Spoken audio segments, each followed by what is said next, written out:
But Warner Brothers was like, that's it, this isn't getting released, get out of here, this is done, And they kind of stopped that album, and they pulled it off the shelf as soon as it started selling. I can't believe they did that. Some bands have everything it takes to make it, the talent, the songs, the breaks, and then it all falls apart. One of rock's most gifted groups had the Beatles as their champions, hit singles that still play on the radio today, and a songwriting partnership that created one of music's most enduring ballads. But behind the harmonies and chart success was a darker story of broken promises, missing money, and tragedy that would claim 2 lives. This is the rise and fall of Badfinger. The early years in Wales. The story begins in Swansea, Wales, in 1961. Pete Ham, a talented young guitarist with a gift for melody, formed a band called the Panthers. By 1964, they had evolved into the Ivies, featuring Ham alongside drummer Mike Gibbons, bassist Ron Griffiths, and guitarist Di Jenkins. They played the local club circuit, building a following through energetic performances and tight harmonies. Pete Ham stood out from the start. Born April 27, 1947, he was the youngest of 3 children in a working-class family. His older brother John, a jazz trumpeter, encouraged his musical interests. Pete played harmonica at school before picking up the guitar, and by his late teens, he was writing songs that showed a sophistication beyond his years. The Ivies worked hard, playing clubs throughout Wales and slowly building their reputation.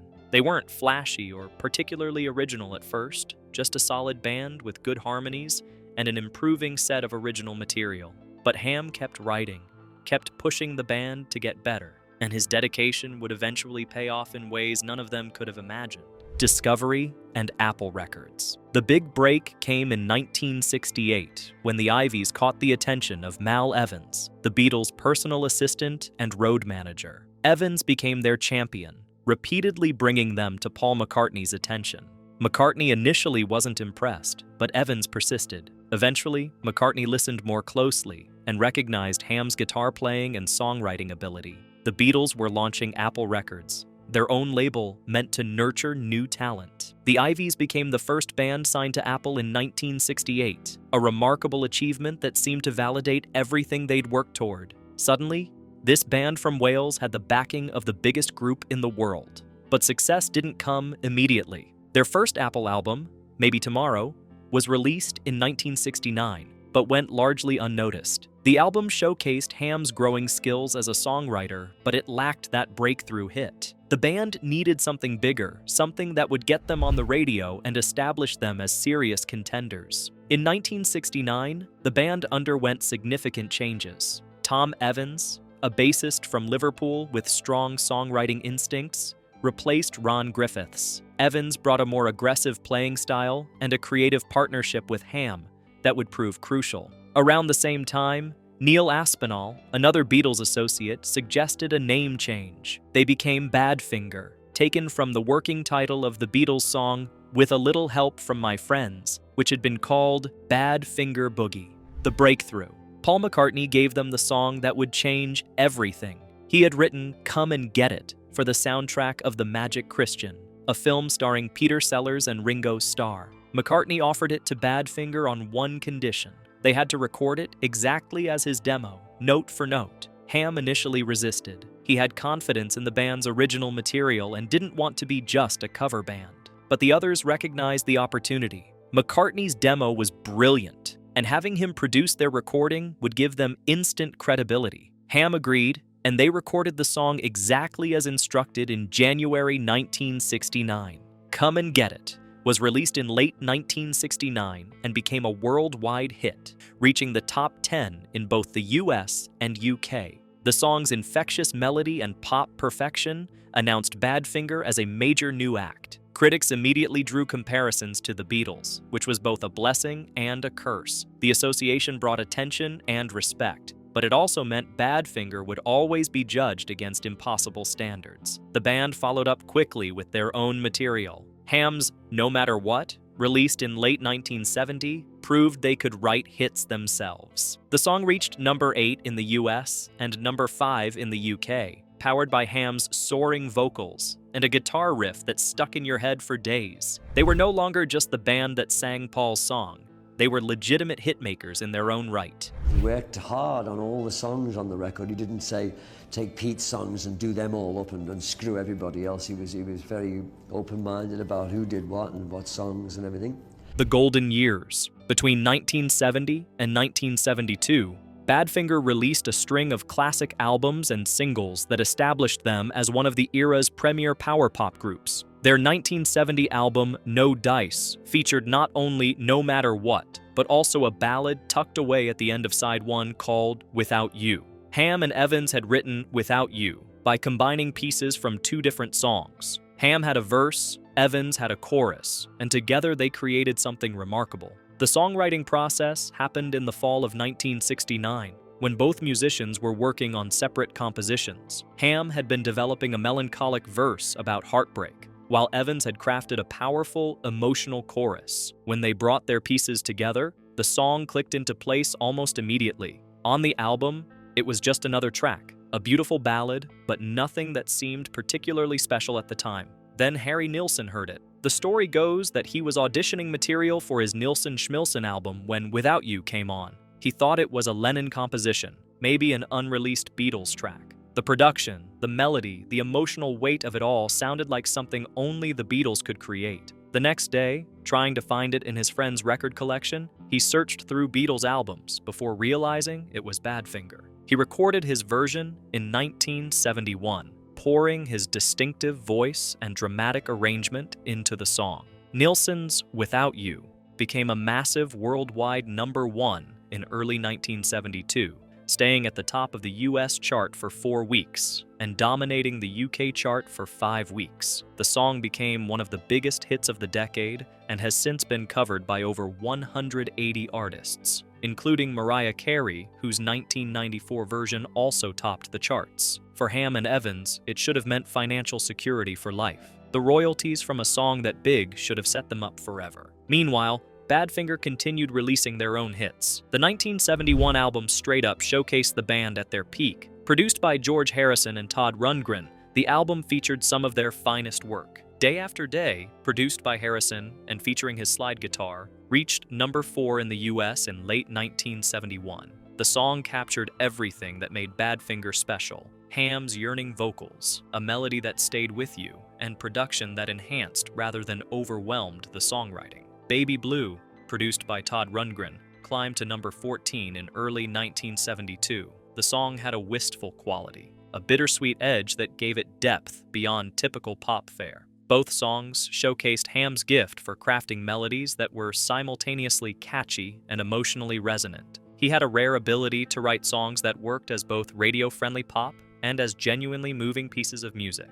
The band's live performances were winning over audiences across America and Europe. They toured relentlessly, building a reputation as a tight, professional act. Their shows featured strong vocal harmonies, energetic guitar work from Ham and Molland, and a set list packed with hits. The band played George Harrison's concert for Bangladesh in August 1971, one of rock's first major charity events. The concert at Madison Square Garden brought together some of the biggest names in music to raise money for refugees. Ham had the honor of playing acoustic guitar alongside Harrison on Here Comes the Sun, though they were disappointed when Bob Dylan's late addition to the lineup meant they couldn't perform their own material. Still, the appearance put them on stage with rock royalty. The Ass album, released in late 1973, would be their final record for Apple Records. The album's cover art, designed by Peter Corriston based on Tom Evans's suggestion, depicted a donkey with headphones being led by a carrot dangled in front of it. It was a pointed commentary on their situation with Apple and the music industry in general,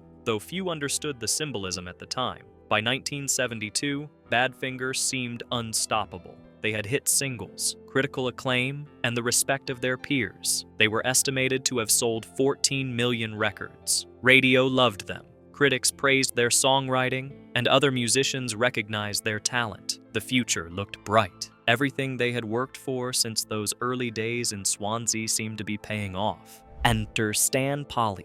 In April 1970, while the band was in the US preparing for a tour, their manager Bill Collins was introduced to Stan Polly, a New York businessman who had a reputation as an aggressive, effective manager. Polly represented Al Kooper and Lou Christie, both successful artists. He came highly recommended, And on the surface, he seemed like exactly what Badfinger needed to break through in the American market. In November 1970, Polly signed Badfinger to a management contract. He established Badfinger Enterprises, Incorporated, with Stan Poses as vice president, setting up a structure where income from touring, recording, publishing, and royalties would flow through holding companies he controlled. The band would receive salaries rather than direct access to their earnings. Most managers at the time took 5 to 10% of an artist's gross revenues. Polly's contract called for 30%, which should have raised red flags immediately. Polly's pitch was persuasive.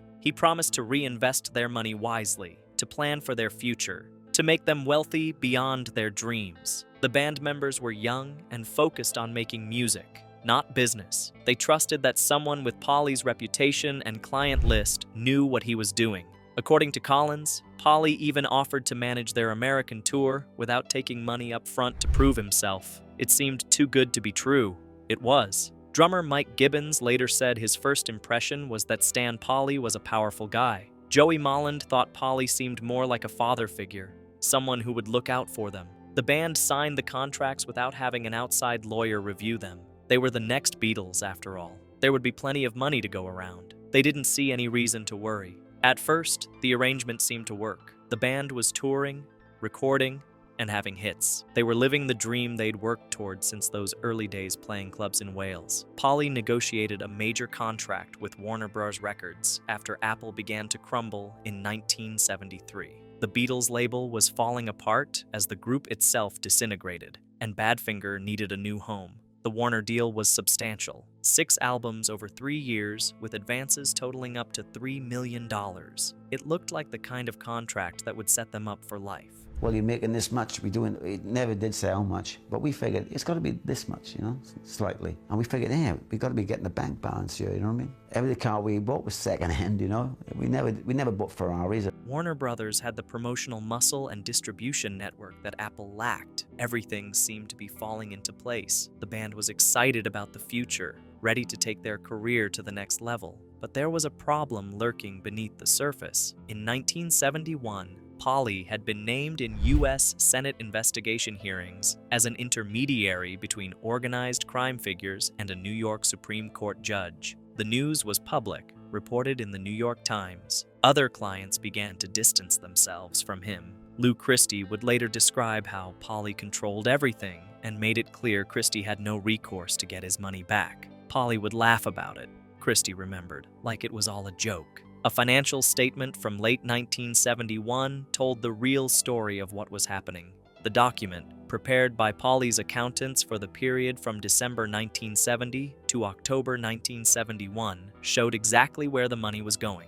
Pete Ham received $5,959 in salary and advances. Tom Evans got $6,211. Mike Gibbons received $6,861. Joey Molland was paid $8,339. The 4 band members combined earned about $27,000 for nearly a year's work. Stan Polly's management commission for that same period? $75,744. The company netted another $24,569 in profit. Polly was taking more than the entire band combined. And this was during a period when they had major hits on the radio and albums selling in significant numbers. The band was generating serious income, but they were seeing almost none of it. Whether the band members ever saw this financial statement is unclear, but their manager, Bill Collins, certainly did. His handwriting was on the document. The Warner Brothers contract included a provision that seemed straightforward. Advances would be paid into an escrow account that both the label and the band could access. This was supposed to protect everyone involved. But when Warner tried to locate the account in 1974,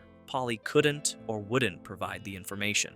Nearly $250,000 in advances had disappeared into accounts the label couldn't trace. Warner Brothers demanded answers. Polly stalled, deflected, and made excuses. The label's patience ran out. In April 1974, Warner's publishing division filed a lawsuit against Polly and terminated Badfinger's contract. Just like that, the band that seemed poised for even greater success was without a record deal, their money gone, their careers in ruins.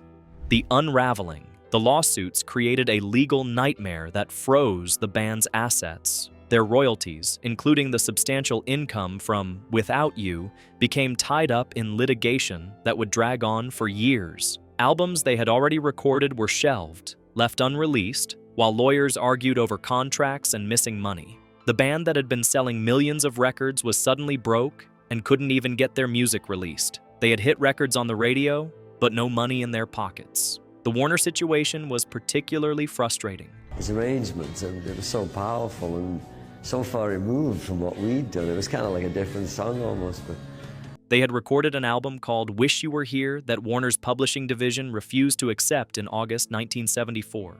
Yet the album was eventually released anyway, creating confusion in the marketplace. Another completed album, Head First, remained shelved entirely, gathering dust while the legal battles continued. Internal tensions grew as the pressure mounted. Joey Molland's wife Kathy had been taking a more assertive role in band affairs, creating friction with the other members, particularly Ham. She complained that despite the band's hit records, they still didn't have basic amenities. One of the band's assistants later said Kathy was trying to be involved in every aspect of the band's business and creative decisions. Money arguments became constant. The band members couldn't understand where all their earnings had gone. They had sold millions of records. Without You was generating massive royalties. They had toured extensively. Where was the money? Polly provided evasive answers and complicated accounting that obscured what had really happened to hundreds of thousands of dollars. The trust that had held the band together began to crack under the strain. The stress affected everyone differently. Ham, who had always been the optimistic one, the joker who kept everyone's spirits up, began to show increasing signs of mental distress. The cheerful front he maintained for the public began to crumble in private. Gibbons later remembered Ham burning his own hands and arms with cigarettes, a disturbing sign of someone in deep psychological pain. The cheerful Pete, who had entertained friends and written beautiful melodies, was disappearing under the weight of financial ruin and broken dreams. Rehearsals for an October 1974 UK tour became tense and difficult. The band was supposed to be preparing to play for their fans, but instead, they were dealing with Warner Brothers, rejecting their album, Polly refusing to explain where the money had gone, and their own internal conflicts threatening to tear them apart. Every conversation seemed to circle back to money, contracts, and the lawsuits that were destroying their careers. Ham felt the weight of it all more than anyone. As the band's primary songwriter, he felt responsible for what was happening. He had trusted Polly. He had believed in the promises. He had convinced the others to go along with the plan. Now it was all falling apart, and he couldn't fix it. On the night of April 23, 1975, Ham received a phone call from the United States telling him that all his money had disappeared. The details of that conversation are lost, but the effect was devastating. Whatever hope Ham had been holding on to vanished with that phone call. Later that night, he met Tom Evans at the White Hart pub in Surrey, where Ham drank 10 whiskeys, drowning his despair in alcohol and hopelessness. Evans drove him home at 3 in the morning, not knowing it would be the last time he'd see his friend alive. Later that morning, April 24, 1975, Pete Ham hanged himself in his garage studio in Woking. He was 3 days shy of his 28th birthday. His girlfriend Anne was 8 months pregnant with their daughter, Patera, who would be born 1 month after his death. Ham would never meet his child, never see her grow up. Ham left a note addressed to Anne and her son Blair. The words were simple, heartbreaking, and direct. He told them he loved them. He explained that he couldn't continue living in a world where he was unable to trust people anymore. And then he named the person he held responsible. Stan Polly is a soulless bastard. I will take him with me. The music world was shocked. Here was one of the most talented songwriters of his generation, the co-writer of one of the biggest hits of the decade, dead at 27 with nothing to show for all his success except debts, broken contracts, and shattered dreams. Badfinger disbanded immediately after Ham's death. There was no discussion, no attempt to continue. Pete Ham had been the heart of the band, and without him, there was no Badfinger. The second tragedy. The surviving members tried to move on.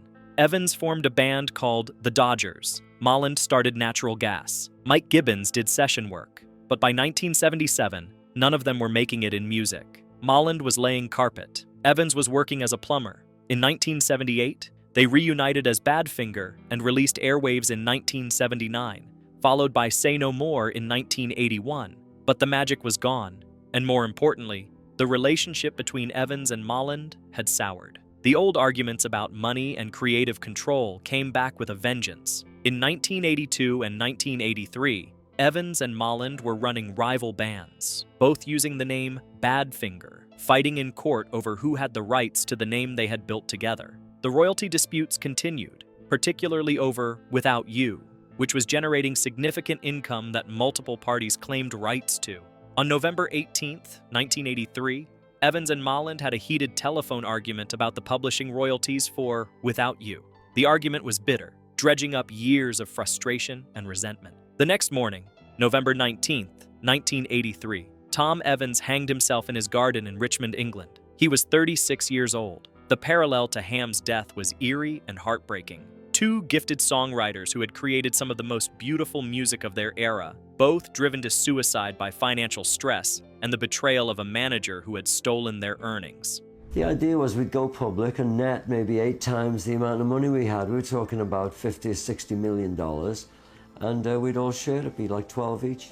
The aftermath. Stan Polly faced remarkably little punishment for his actions. He wasn't convicted of anything related to Badfinger until 1991, when he pleaded no contest to charges of misappropriating funds and money laundering in a completely different case. He received probation and was ordered to pay restitution, which he never did. Polly died in 2009 in Rancho Mirage, California. He outlived Pete Ham by 34 years and Tom Evans by 26 years, never facing serious consequences for what he had done to them. Mike Gibbons died from a brain aneurysm in 2005 at age 56. Joey Molland, the last surviving member of Badfinger's classic lineup, continued to tour as Joey Molland's Badfinger until his death from complications of diabetes on March 1, 2025. In 1994, Mariah Carey covered Without You, and the song became a massive worldwide hit again. Pete Ham's estate reportedly received substantial royalties, exceeding $500,000. In 2000, Anne Harriet and Tom Evans' widow went to court with Gibbons and Collins to pursue unpaid royalties. In 2013, a blue plaque honoring Pete Ham was unveiled in his hometown of Swansea. The band experienced an unexpected resurgence in 2013 when Baby Blue was featured in the final scene of the television series Breaking Bad. A new generation discovered Badfinger through that haunting moment, and the song climbed back onto the charts more than 40 years after its original release. The legacy. Badfinger's influence on power pop and rock music remains substantial. Their melodic sensibility, their harmonies, and Ham's songwriting inspired countless artists who came after them. Tom Petty, The Posies, Cheap Trick, and power pop bands like Big Star all acknowledged Badfinger's impact on their music. The contrast between their music and their real-life struggles is stark. Their songs are filled with warmth, hope, and beauty. Listening to Ham sing Day After Day or Baby Blue, you hear none of the despair that would eventually overwhelm him. The music is timeless, while the story behind it is a cautionary tale about an industry that too often valued profits over people. Badfinger had everything. They had the talent, the songs, the opportunities, and the support of the biggest band in the world. They should have had long, successful careers and comfortable retirements funded by royalties from hits that continue to play on the radio decades later. Instead, they got broken promises, embezzled funds, and lawsuits that destroyed them. Pete Ham and Tom Evans created Without You, a song that has touched millions of people around the world. A ballad that captures the ache of lost love so perfectly that it's been recorded by over 180 different artists. It should have been their legacy of triumph. Instead, it became a symbol of everything they lost and the system that failed them. The rise and fall of Badfinger stands as one of rock music's most tragic stories, not because of drugs or creative differences or the usual reasons bands fall apart, but because of simple greed and betrayal. Two brilliant musicians gone too soon, their potential unfulfilled, their trust broken by someone who should have protected them. The music survives. The songs still sound fresh and vital. But every time you hear Without You, or Day After Day, or Baby Blue, remember the price that was paid, and remember Pete Ham and Tom Evans two songwriters who deserved so much better than what they got. If you enjoyed learning about Badfinger's story, please like this video and subscribe to the channel. Share your memories of their music or thoughts about their tragic story in the comments below. Their music deserves to be remembered, and their story deserves to be told.